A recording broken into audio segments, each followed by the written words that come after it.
Se você não ouviu a parte 1 que saiu na semana passada, volta lá no episódio 1, ouve tudinho e depois retorna para esse episódio, porque a nossa conversa, ela rendeu tanto, foi tanto aprendizado, a Gleides, assim, ela tem tanto conteúdo que a gente não quis interromper a conversa, agora chega. Não, nós deixamos seguir e dividimos o episódio em 2 partes, tá bom? Então, para você saber que essa conversa é apenas uma continuação do episódio 1. Agora, nós seguimos com o nosso episódio, a parte 2.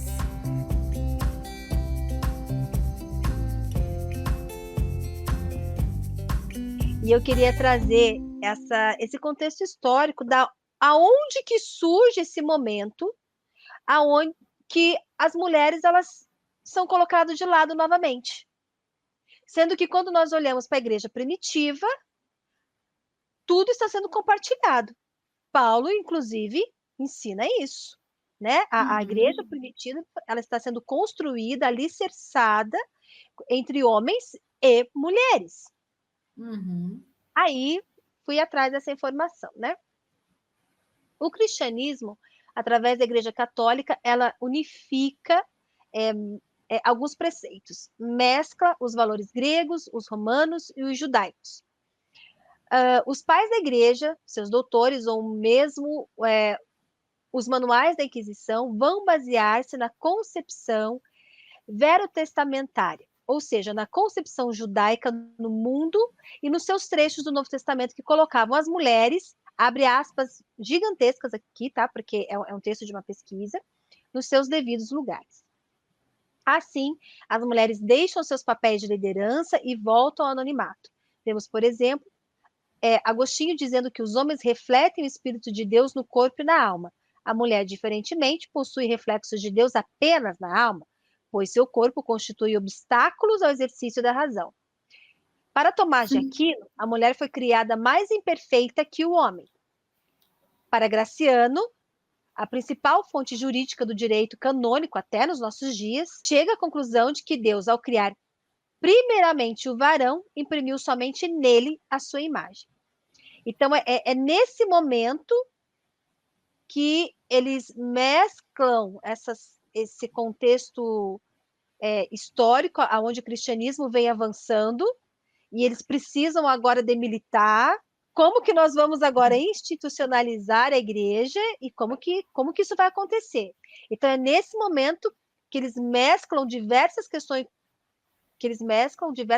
culturais e a mulher novamente é deixado, né, de lado. Então, não é uma nova doutrina que a gente quer, né, que a gente quer trazer. Não, é simplesmente retomar o nosso papel, que sempre esteve ali, como você mesmo disse, como nós já estamos comentando desde o início do nosso podcast, né, meninas? O papel da mulher é essa retomada. Ninguém está pecando, né? E nenhuma mulher está sendo herege ao querer anunciar Jesus. Porque primeiro fomos feitos discípulas também de Jesus, né? E de anunciar, isso não foi dito apenas para os homens, isso foi dito para todos. Todos aqueles que aceitam a Cristo, agora vão e anunciem, ide. E isso, enfim, a gente carrega esses traços até nos dias de hoje, e isso causa esse impacto gigantesco, né, na história, aonde as mulheres que a gente pode até dizer, né, Gleides, me corrija se eu estiver errada, é de ser chamadas também de mártires, né? Porque elas não estão apenas lutando contra uma perseguição ao cristianismo, mas estão lutando contra uma perseguição dentro da própria igreja. Sim. Na verdade, assim, ó, a grande questão é que quando o pensamento, né, constituído na realidade social começa, né, a embrenhar-se, né, nesse nosso meio, vamos dizer assim, no meio da fé, não que esse conhecimento seja de todo mal, né, ou, vamos dizer assim, pernicioso, nada disso. Mas é que esse conhecimento, ele às vezes tem uma fonte, e essa fonte não está, né, naquilo que Deus vamos dizer assim, naquilo que Deus revelou. Então, por exemplo, muito do pensamento teológico, ele se firma, ou ele se fundamenta, né, numa filosofia grega. Então, você vai ter o quê? Você vai ter resquícios dessa filosofia impactando o pensamento, inclusive, dos teólogos.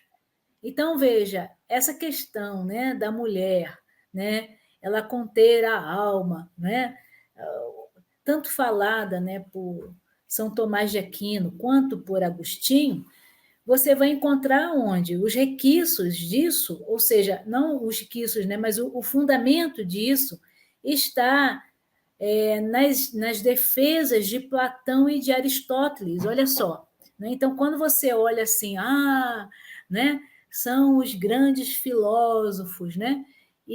E são esses filósofos que vêm fazer esse desvirtuamento, inclusive, né, desse ser perfeito que Deus criou. Porque, olha só, quando Platão diz, né, que, né, na mulher existe, né, por exemplo, órgãos que levam, né, a impureza, né? Esses órgãos eles não são bons, né? Então a máquina, olha só, a máquina, né, que constitui, né, essa mulher é uma máquina perniciosa e isso vai reverberando, né? Aí você vai ter a associação da figura, né? Por exemplo, de Eva como a vilã, a pecadora. E você vai ter a figura da Maria como aquela que resgata, a restauradora. Então, veja, é como se a gente quisesse criar arquétipos de mulheres. Não existe isso, nós somos pecadores, entendeu? E que nós necessitamos da graça de Deus. Se você me pergunta assim, Gleides, qual é o papel da mulher? Aí eu vou dizer, é o mesmo do homem, que é glorificar a Deus. Esse é o nosso papel. Exatamente. Entendeu? Agora, nós vamos exercer essa glorificação de maneira diferente, porque eu não posso dissociar, né, essa minha vida espiritual dessa minha vida secular. Eu não posso. Porque se eu fizer isso, é como se eu estivesse fazendo, ou melhor, é como se eu estivesse concebendo o mundo em reinos divididos. Esse é o reino, entendeu, da espiritualidade, esse aqui é o reino, entendeu, da materialidade. Não é assim. Não é? Isso está aglutinado, isso é uma coisa só. Então, como é que a gente glorifica? E aí Paulo vai dizer, olha, a gente glorifica a Deus em tudo que nós fazemos. Seja comer, seja beber, seja qualquer outra coisa a fazer, né? Tudo seja feito para a glória de Deus. Então, veja, o meu papel é esse. Então, o que eu faço, o que eu penso, né? Como eu racionalizo, como eu sinto, isso tem que reverberar na glória de Deus. Porque se não for isso, a gente perdeu o sentido, o propósito, inclusive, né, para o qual nós fomos criados. Porque esse foi o propósito da criação. Então, quando Deus criou tanto, né, vamos dizer assim, o céu, a terra e tudo que nela há, assim como Deus criou a humanidade, ele fez para que tudo isso fosse feito para a sua glória. Então, veja, tanto a natureza quanto o ser humano, ele precisa introjetar isso. Se ele introjeta essa verdade, ele vai ver o seguinte, que o crivo, o nosso crivo deve ser o do respeito, o nosso crivo deve ser do amor, o nosso crivo deve ser da benevolência, deve ser da verdade, que é o que Paulo vai dizer. Olha, se é verdadeiro, se é bom, se é puro, se há alguma coisa boa nisso, se algum louvor, então você tem que pensar. Então, eu creio que seja isso. A gente precisa pensar, né? O ruim, né, é que, veja, eles estavam em processo de descoberta, de sistematização. Então, a gente vamos dar um desconto também, né, nos primeiros pais, né, da igreja, né? Vamos dar um desconto. Só que quando eles, vamos dizer assim, faz o crivo da análise, eles deveriam repensar, né? E não apenas, vamos dizer assim, segurar e dizer é isso aqui, acabou.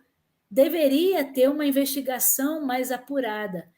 Eu gosto muito, né, da introdução do livro de Lucas, porque Lucas ele vai dizer o seguinte: olha, eu não vou contar da forma, entender o que eu penso que é, porque ele podia ter feito isso. Eu creio que todos os teólogos deveriam fazer o que Lucas faz, ou o que o Lucas fez, que é o quê? Ele ouve, ele pondera e aí ele escreve. Então, veja, não é só, né, do ouvir dizer, mas entendeu? É ir atrás daquele fato e, na verdade, comprovar a veracidade daquele fato. Então, quando eu escrevo qualquer coisa, e isso é implicador na realidade hoje, qualquer coisa que você escreve, você sabe que vai ter um impacto, né? Vai ter uma consequência. Então, o que, que acontece? Se tem uma consequência, eu tenho que, vamos dizer assim, pelo menos pensar nessa consequência. Eu tenho que, como se diz, é como se eu calibrasse, né? Para ver, né? Aquilo que vai sair dessa consequência. Então, eu creio que quando se faz isso, né, no ato da escrita, de registro histórico, né, eu creio que a gente vai ter uma visão diferente, inclusive de nós mesmos, né? De nós mesmos. Só para finalizar, veja, a historiadora das cruzadas foi uma mulher. E as pessoas, né, nem percebem. Mas o que ela fez? Foi o que eu disse para você, a primeira fala que eu disse aqui, né, para vocês, né, dessa sensibilidade. Ela contava aquilo que de fato estava vivendo. Então, ela contava, né, sobre as dores, ela contava sobre, né, os desafios, os perigos. Ela não contava a história daqueles que estavam ali para, entendeu, ganhar uma guerra. Não, ela estava contando uma caminhada, uma trajetória. E eu creio que foi isso que Lucas também fez, né? Ela entendeu que no processo de contar uma história, né, eu não posso maximizar nem minimizar, eu tenho que ser fiel aos fatos, né? E quando a gente é fiel aos fatos, o que acontece? Essa história, ela deixa de ser a história da Gleides, né? A história da Kate, da Jéssica, a Alana. Deixa de ser essa história particular para se tornar, né, a história que representa, por exemplo, uma ação, que representa, sabe, um valor, que representa um princípio. Então, eu creio que se a gente for, assim, se fizer isso, a gente tem mais a ganhar. Só para vamos dizer assim, finalizar essa minha fala, eu só vou mostrar para vocês, ó, no livro, Vozes Femininas no Início do Protestantismo. Então, ela vai falar sobre as vozes, né? Vozes silenciadas, que tem esse crivo aí, né? Dessa invisibilidade que você diz, né? Mas que eu olhando para o livro, eu não vejo a invisibilidade, eu vejo marcas muito contundentes de mulheres que aceitaram o desafio, né? Elas saíram assim, do conforto da casa, né? E elas batalharam, às vezes sozinha, às vezes ao lado do seu companheiro.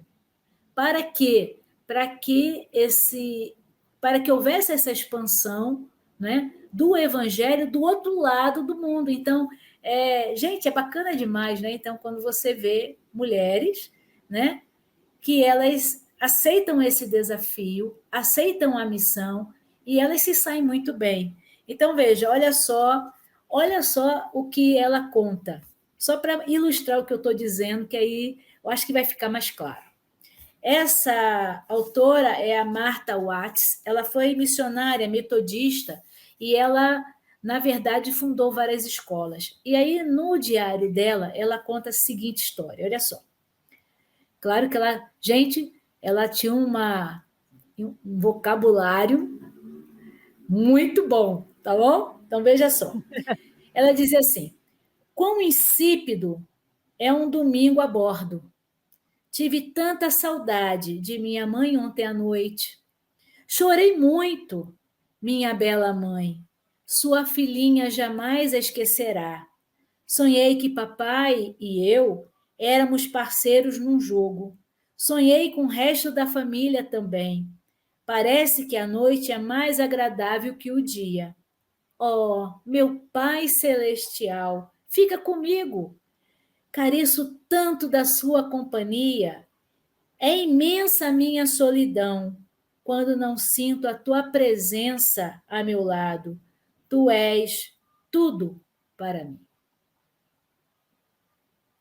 É isso que eu quero dizer. Tá Maravilhoso. vendo? Ela, ela conta do que ela vive. E do que ela vive, vem dor, vem lágrima, mas vem certeza, vem convicção, convicção de chamada, convicção de comissionamento, convicção da sua missão. Então, eu creio que é isso. Mulheres, né? Sejam firmes, tenham convicção da sua chamada, atuem. Por quê? Porque vocês não estão fazendo para para vocês, né? Vocês estão fazendo para aquele que te criou, para aquele que te resgatou, né? Vocês estão fazendo para o Rei dos Reis. Isso não tem preço, né? É isso que a gente precisa segurar, confiar. E se as outras coisas acontecerem, você não vai estar só, né? Porque Deus não abandona os seus. Ele diz, né? Não tem ninguém que arrebata você da minha mão. Você está segura nas minhas mãos, né? Então, por Amém. isso a gente confia, né? Nesse Deus que é tão presente. Amém, é verdade. Eu ia te perguntar, né, quais as lições e ensinamentos nós podemos aprender com essas mulheres dos dias de hoje, mas a tua fala já respondeu isso, né? É, a- sermos atuantes, né? Termos essa resposta ao chamamento de Jesus. E, e se a gente for olhar desde lá se nós olharmos essas mulheres desde lá das reformadas, né? Passando pela, gente, a esposa de Lutero, Catarina, Catarina Bora. é, e passando pelo nomes que a gente sempre cita aqui, né? A Corrie ten Boom, Sim, amo ela demais. sim. Tem Sarah Kelly, Anna Bagby. Deixa eu ler um trechinho de Anna Deus. Bagby. Olha só, Anna Bagby foi uma missionária batista, né? Tinha muitos filhos, mas era exímia. Ela era mais enérgica que o marido. Ah, o pessoal Aqui em acho casa é que assim tinha também, mas pavor dela, sabe? entendeu? Tinha pavor. Mas olha só, olha também o que ela diz. Como eu falo para você, né? Essa sensibilidade, essa acuidade que só a mulher tem. Ela diz assim, ó, tenho estado longe do trabalho tanto tempo que sinto fome por ele. Os homens são tão abençoados pelo seu ministério, as massas, através dos púlpitos. Almas, almas, são o que desejo de salário. Quero ver de novo o milagre da conversão. Prefiro, olha que frase. Eu não sei se eu teria coragem de falar isso, mas ela teve. Prefiro que meus filhos morram agora a vê-los crentes frios pois eu os quero inflamados com amor por Jesus. Não é desejo de Deus que nenhum de nós se torne frio ou indiferente na sua obra, mesmo que seja necessário perder aquilo que mais amo na terra. Eu não me oporei, se isso for necessário para manter o meu calor espiritual. Você, agora de uma outra mãe, né, que você me traz à memória aí, foi a Susana Wesley, a mãe de John Wesley, Nossa! né? E eles falam que se John Wesley foi o pai do metodismo, ela foi a mãe. Ela foi a mãe. Né? Ela foi a mãe. Por conta né? dessa influência que ela tinha no ministério do filho dela. Então, veja. A mulher, quando ela toma esse seu papel de formadora. De formadora, né? Ela não abandona isso, né? Ela sempre vai estar. Ela sempre vai estar. E eu acho que hoje nós aprendemos bastante, né, meninas? Vocês duas aí ficaram tão quietinhas. Não precisa nem complementar nada. A gente só tava ouvindo. Eu amei, nossa. Eu acho que eu vou depois ter que ouvir de novo o podcast para processar tudo, fazer umas anotações, porque foi muito bom. Muito obrigada, Gleice. Eu que agradeço, né? Agradeço aí pelo carinho de vocês. Agradeço por essa oportunidade, né, que foi concedida pelo Pão Diário. E agradeço por entrar na casa de muitas outras mulheres que são, vamos dizer assim, ouvintes, né, ativas desse ministério que vocês, vamos dizer assim, estão à frente, lideram, né? Então, e o meu desejo é que Deus continue crescendo no coração e na mente de vocês. Amém. Amém, amém. E eu acho que a gente pode encerrar aí com aquele versículo base da nossa vida, né, das mulheres, que está lá em Provérbios 31:10. Mulher virtuosa, quem achará? Né? O seu valor muito excede o de rubis, que Jesus encontra aí nos lares, em mim, a começar por mim, essa mulher virtuosa. Em nós. Gente, que prazer estar com vocês. Muito obrigada por terem ficado conosco. Espero que vocês possam estar aí compartilhando, porque se essa palavra abençoa a sua vida, tenho certeza que vai abençoar outros também. A palavra do Senhor nunca volta vazia. Creiam nisso. Bom, meninas, algo a mais a acrescentar? Tudo certo? Só amém. E contando para vocês que o nosso próximo episódio nós iremos conversar sobre as mulheres fortes dos dias de hoje. Então, fiquem com a gente. Se você ainda não assinou o sininho lá, se você não segue a gente no Instagram, fique ligadinha. Como é que é, Lana, que fala? Gente, eu sempre esqueço por perto para isso. Instagram é o Deus e Elas Podcast, YouTube Deus e Elas Podcast, TikTok também Deus e Elas Podcast. E a gente ama receber os seus comentários, seus directs, né, reposts dos stories, enfim. Então, nos siga, principalmente no Instagram. Nós estamos começando por lá agora, Instagram e YouTube, né, um espacinho só nosso. Então, você pode nos acompanhar e nos apoiar por lá. Amém. É isso, meninas. Tchau e até a próxima. Tchau, tchau. Tchau, tchau. Tchau.